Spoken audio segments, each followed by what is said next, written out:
네, 이슈앤피플 2부 막 출발했습니다. 오늘의 가장 핫한 이슈만 휘휘저 전해드리죠. 최휘의 이슈 브리핑. 자, 최휘 아나운서 나와 있습니다. 어서 오세요. 어서 오세요. 네, 안녕하세요. 네.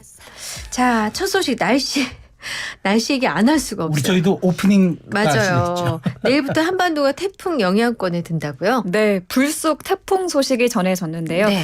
오늘 새벽 3시쯤 일본 오키나와 남쪽 해상에서 발생한 제9호 태풍 종다리가 이르면 내일 오전부터 제주도와 남부지방 일부가 태풍 영향권에 들 전망입니다. 이 종다리라는 명칭이 북한에서 제출한 이름이고 종달새를 의미한다고 하더라고요. 네. 보통 열대 저압부의 중심 최대 풍속이 초속 17m를 넘으면 태풍으로 분류하는데 네. 종다리의 예상 최대 풍속은 18m로 태풍 기준을 가충족한 아기 태풍이에요. 네. 이전 3호 태풍 개미 등에 비해서는 강하지 않을 걸로 예상되고요. 모레 새벽 3시쯤이면 약화될 거란 전망입니다. 네. 태풍이 몰고 오는 많은 수증기가 더해지며 내일과 모레 제주도와 남부지방을 중심으로 비가 오겠는데요. 제주도와 남부지방에 최대 100mm, 수도권에도 최대 40mm의 비가 예상됩니다. 비가 지속하기보다는 내렸다 그치기를 반복해서 해가 날 때도 있을 걸로 보입니다. 많은 분들이 기대하고 있을 텐데 혹시 이 태풍이 지나가면 좀 더위가 누그러지지 않을까라는 생각이 있는데 기대에 부응을 못해서 죄송한데요. 이거 안 되는구나. 네, 태풍이 더운 공기를 머금고 북상하면서 이번 주에도 덥고 습한 날씨가 이어질 걸로 보입니다. 네. 태풍 종다리의 영향으로 오히려 더 후텁지근하겠습니다. 태풍이 오면 통상 더위가 다소 누그러지는데 이번 태풍은 남쪽의 열기를 품고 있기 때문에 오히려 더위를 더 심화시킬 걸로 보이는데요. 우선 오늘도 대부분 지역의 최고 체감온도 35도 안팎으로 오르면서 매우 무덥습니다. 종다리가 북상하는 내일 낮 최고 기온 보니까요. 서울 35도까지 오르고요. 강릉 32도, 대전 36도, 대구와 광주 34도로 오늘보다 더 덥겠습니다. 네. 밤더위도 계속돼요. 서울은 지난밤까지 열대야가 연속 29일, 부산은 25일로 늘어 최장 열대야 기록 경신을 그죠, 이어가고 연속으로 있는데요. 했을 때. 네. 예. 앞으로 최소 일주일간 잠 못 드는 열대야가 이어질 거란 전망입니다. 그래요. 뭐 더위에 태풍에 그냥 아이고. 근데 재미있는 거 하나 말씀드릴게요. 네. 사실 태풍의 이름 있잖아요. 네. 우리 한글이 제일 많은 거 아세요? 아, 그래요? 왜요? 왜냐하면 네. 태풍의 영향을 받는 나라가 있는데 모두 10개국 정도가 있는데 각 나라에서 14개씩 내거든요. 네. 근데 우리는 남한과 북한이 14개씩 내기 때문에 28개. 한국 곱빼기구나. 이름이에요. 네, 그러네요. 예, 이거 뭐라고 이것도 K 네임이라고 해야 되나? 아무튼. 종다리가 이게 북한 거니까. 맞아요. 그렇죠? 네. 자, 여담이었고요. 자, 어제 있었던 KTX 열차 탈선 사고 관련해서 코레일이 추가 보상에 나섰다면서요? 네, 어제 오후 KTX 열차 궤도 이탈로 운행이 중단됐었죠. 코레일은 오늘 새벽 5시 첫 차부터 정상 운행을 재개했고요. 네. 코레일이 관련 사고에 대한 보상으로 택시비 등을 추가 보상하겠다고 했습니다. 아, 네. 네, 코레일이 지연 배상금 외에 마련한 추가 보상안 살펴봤는데요. 네. 새벽 시간 이용한 택시비 지급, 2시간 네. 이상 지연 열차 전액 환불, 좌석 구매 후 입석 이용한 경우 50% 환불이고요. 네. 특히 택시비 등 대체 교통비는 열차가 대중교통 막차 시간 이후 도착한 경우 열차 승차권과 택시비 영수증을 제출하면 보상받을 수 있습니다. 아, 보상도 보상인데 얼마나 이 무더위 속에 많은 그 불편을 겪었을까요? 맞아요. 무더위 정말. 근데 택시비 영수증 잘 안 받는데. 이게 아. 카드 결제하고 나면은 보통 휴대전화로 찍히기 문자로, 때문에. 네.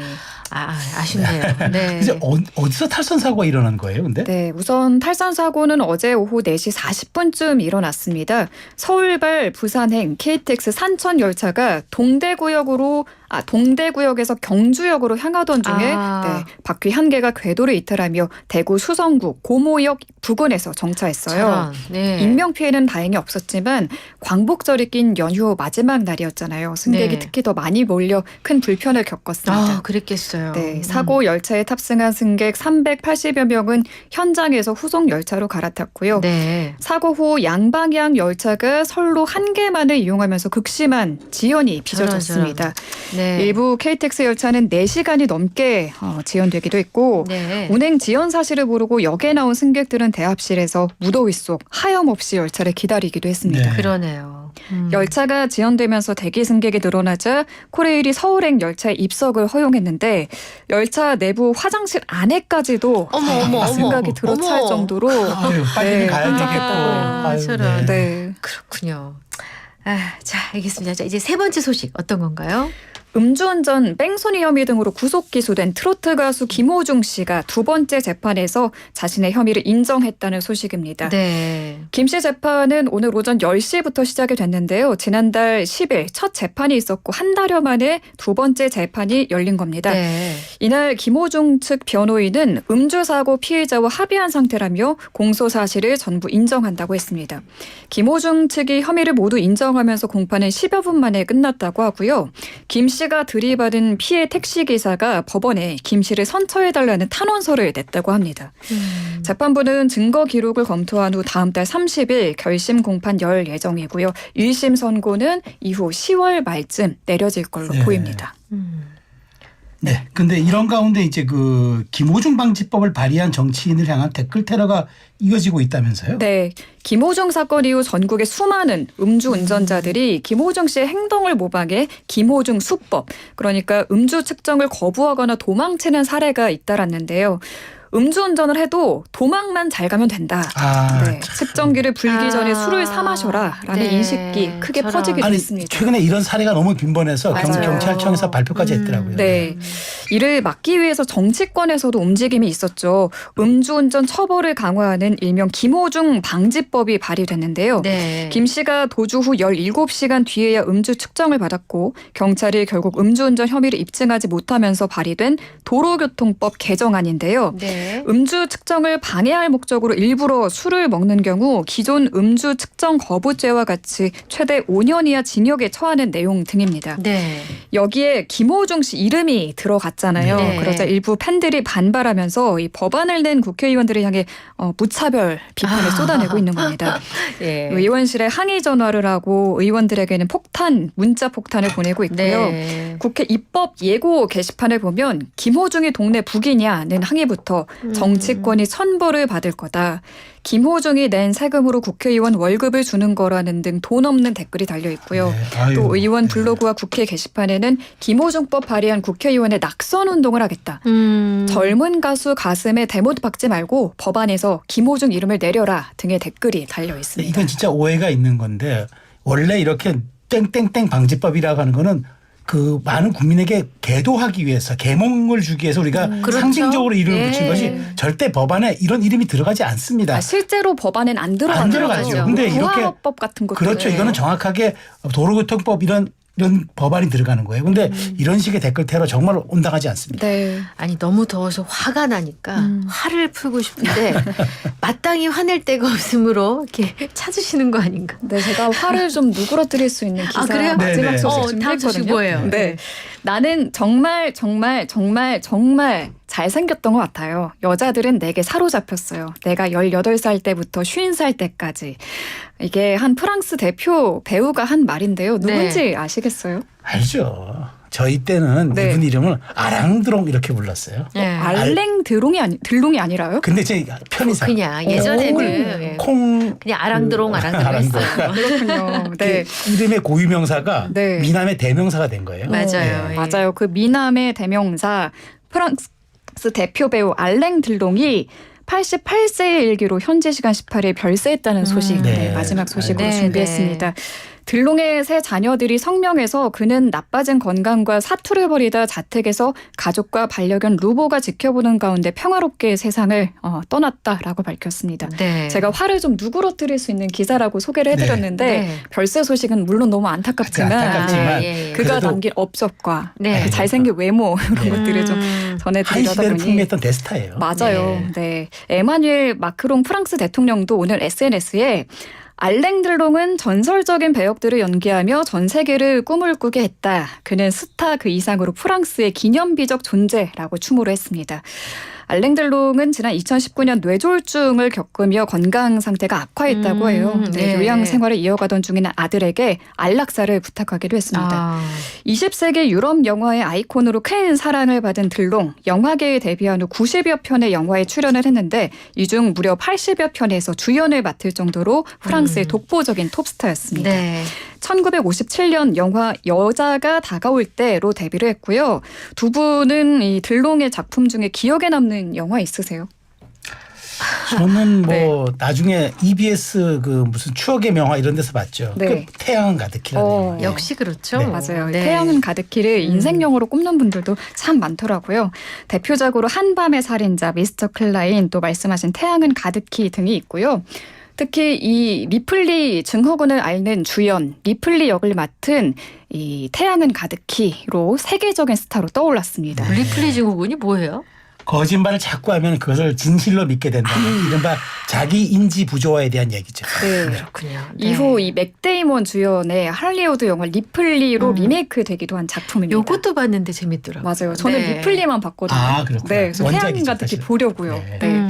1995년 베를린 국제영화제에서 명예의 황금 곰상을 받았고 2019년 제72회 칸 영화제에서 명예 황금 종려상을 수상했습니다. 네. 네. 91년에는 프랑스 최고위의 훈장인 레지옹 도네르 훈장을 받았다고 하네요. 그렇군요. 네. 그럴만하죠. 예. 네. 오늘 그럼 휘핑 뉴스 마지막 소식 남아 있나요? 네, 마지막 소식입니다. 최근 김형석 신임 독립기념관장 임명으로 촉발된 정부와 광복회의 갈등이 확산되고 있는데요. 그러던 중 이철호 연세대 법학전문대학원 교수의 동아일보와의 단독 인터뷰가 화제가 되고 있어요.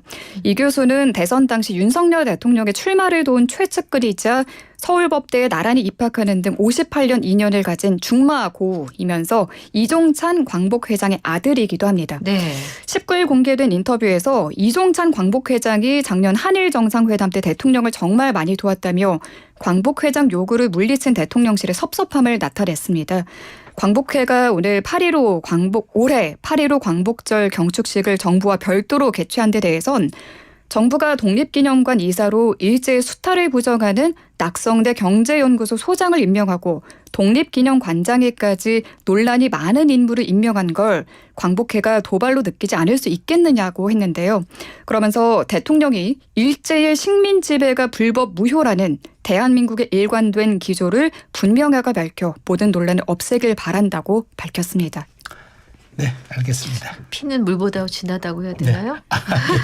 아주 부자죠. 부자 기간이죠. 예. 네. 알겠습니다. 자, 휘핑 뉴스 모두 살펴봤고요. 휘핑 퀴즈 준비하셨죠? 네, 오늘의 휘핑 퀴즈입니다. 세계의 미남이죠. 프랑스 배우 알랭 드롱이 88세의 일기로 타계했습니다. 전 세계에서 사랑받은 배우인 만큼 필모그래피도 화려한데요. 그중에서도 최고의 작품으로 꼽히는 건 역시 이 영화 아닐까 싶습니다. 오늘의 퀴즈입니다. 알랭 드롱의 대표작인 이 영화는 무엇일까요? 1번 태양의 후예, 2번 태양은 가득히, 3번 태양의 서커스. 네, 다시 한번요. 태양의 후예, 2번 태양은 가득히, 3번 태양의 서커스입니다. 영양 과다 날지 못한 힌트 요정 어서 오세요. 아, 네. 왔는데 이제 이분이 그래도 참 안타깝게 타결하셨으니까 제가 네. 너무 이렇게 가볍게 드리는 건 좀 그래서 네. 어쨌든 태양 아까 얘기했던 대로 이제 태양이 다 들어가잖아요. 퀴즈 힌트 중에. 네. 근데 이제 이 영화는 이제 이른바 거짓말 증후군, 리플리 증후군이 이제 있던 영화인데 1960년대 나온 아주 오래된 영화고요. 제가 이제 작게 이제 힌트 하나 드리면은 태양의 열기가 너무 뜨거우면 어떻게 되죠? 폭염도 가득히 되잖아요. 그죠? 태양의 열기가 너무 뜨거우면 폭염도 가득히가 되니까. 오늘 좀 힌트 준비 시간이 짧으셨나요? 아니 그래도 내가 오늘 이게 너무 고인도- 꾸어다 왔다. 고인도 추모하는 측면에서 알겠습니다. 폭염도 가득히. 네. 네, 좋습니다. 자, 정답 샵 0945 우물정 0945 단문 50원 장문 100원 유료 문자 YTN 라디오 앱 유튜브 이슈앤 피플 댓글창 모두 열어두겠습니다. 노래 한 곡 듣고 올 동안에 정답 많이 보내주세요. 자, 최위 아나운서와는 여기서 작별하겠습니다. 내일 만나겠습니다. 고맙습니다. 수고하셨습니다. 감사합니다.